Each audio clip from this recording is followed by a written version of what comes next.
The Eastern Mining District of Colombia is located on the mountainous region of the Boyacá department.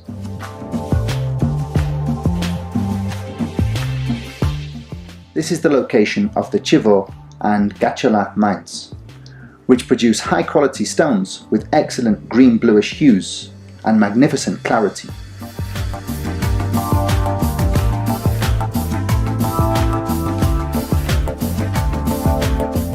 With a geologically productive area of over 250 square kilometers, this mining region is responsible for gathering the most important emerald deposits in Colombia.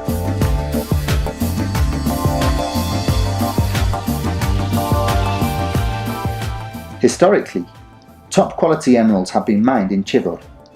This small village has an area of 111 square kilometers and is located in the southeast of the department, at a height of 1,800 meters above sea level.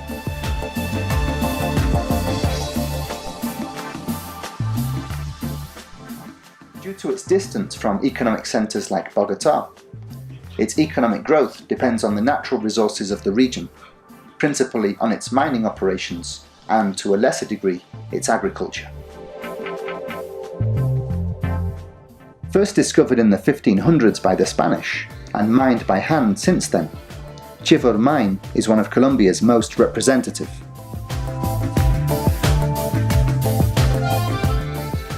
The mining projects are developed on a small scale by local companies that rely on basic technology and a limited workforce. However, the workers' innate knowledge of the productive zones and mineral paths, inherited from their ancestors, allows them to advance day by day in their operations. In spite of the great potential of emerald reserves that the mine has, as demonstrated by both physical evidence and studies done by world-renowned geologists, the current investment in machinery and workforce is not enough to get higher quantities of stones. Nevertheless, its operations allow emeralds of the highest quality to be obtained. The mining license GEI 113 is located at the foothill, which is an unspoilt and undeveloped area. It has an approximate area of 250,000 square meters and was granted by the National Mining Agency for a period of 30 years. In order to obtain this, it was necessary to fulfill all the legal requirements demanded by the Colombian state, as well as to demonstrate the mining plan for the first 3 years of operation. All the minerals found in the area of the license are property of the company, which allocates the payment of royalties based on the carat weight of the rough material mined. The workforce is made up of different professionals, which are all important for the company's operations. Engineers, geologists, and topographers define the course of the overall operation, while the miners and explosives managers advance in the construction of tunnels by means of manual tools. In addition, the catering and housekeeping personnel fulfill the important role of cleaning and maintaining the sleeping and machinery areas. The operation has camping areas equipped with kitchens, bedrooms, restrooms, and tool machinery deposits. All explosives are stored following the official government guidelines. Underground operations follow the geological, topographical, and geochemical studies previously carried out so that all tunnels respect the environmental procedures demanded by the mining authorities. The construction of the tunnels is done with pneumatic hammers, small chisels, spades, and explosives, following the initial plan of exploration. The main objective is to hit an emerald vein, in other words, to find the exact place where all minerals converge and so produce the stones. As these tunnels are built, the operation is also working towards the construction of a network that will optimize the execution of the mining activities in the following aspects: saving time in the transportation of tools and waste material, finding softer rock layers so that tunnels can be built faster.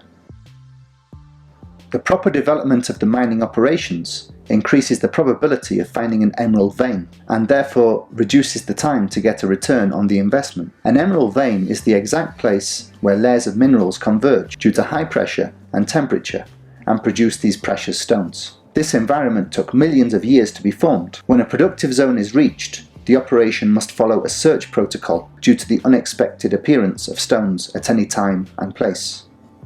Each tunnel has a leader or chief who is in charge of giving the investors detailed reports on the operation.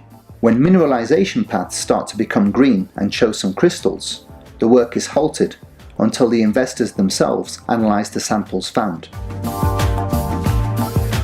If the samples seem to be good quality, the only people authorised to enter are the chiefs and shareholders. The miners are only allowed to start new explosions and remove material, but they cannot stay while the inspection is being carried out.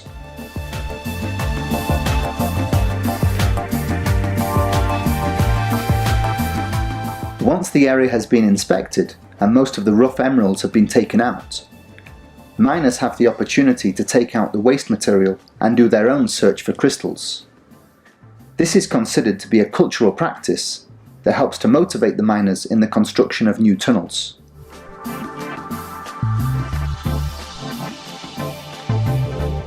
With a workforce that allows 3.2 meters of progress each day, the project has a central tunnel of 1.7 kilometers in length.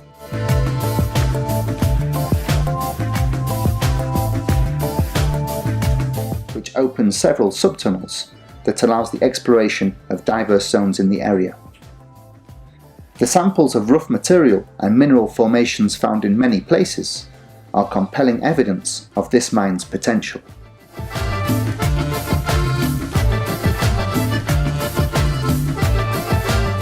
The project is currently being operated by GMC's team of professionals and is focused on extending the search range by means of the modernisation of explosion and transport processes. Investments in these aspects would significantly increase the probability of finding more emerald veins, as this would be the next step for the emerald mining industry to grow to a larger scale business.